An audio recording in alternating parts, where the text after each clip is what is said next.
Imagine a situation where the news reports and official statements about a major conflict seem to tell one story, yet eyewitness accounts and the lived experience of those involved paint a starkly different picture. How could such a divergence occur, especially during a pivotal moment in history?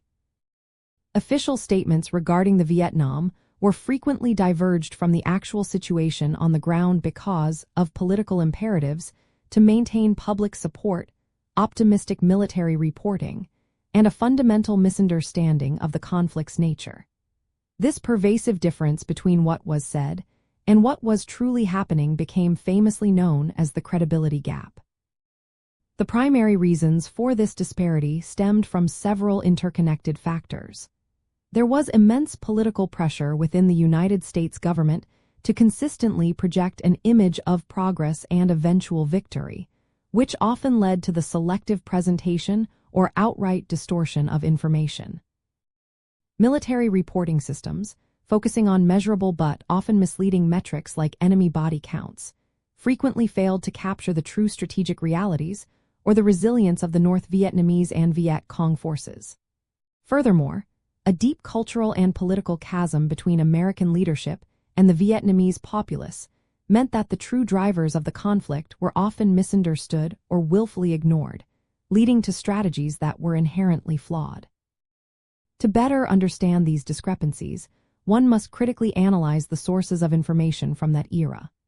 Look for consistent patterns in official optimistic reports, especially when they were immediately followed by setbacks reported by independent journalists or returning soldiers.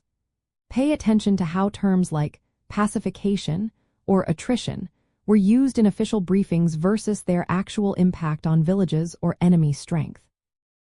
Understanding the motivations behind public statements allows for a more nuanced appreciation of the challenges faced by decision-makers and the public.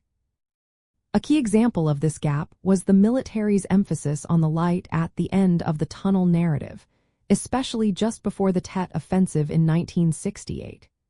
General William Westmoreland, then commander of American forces in Vietnam, spoke of declining enemy strength and an impending drawdown of American troops.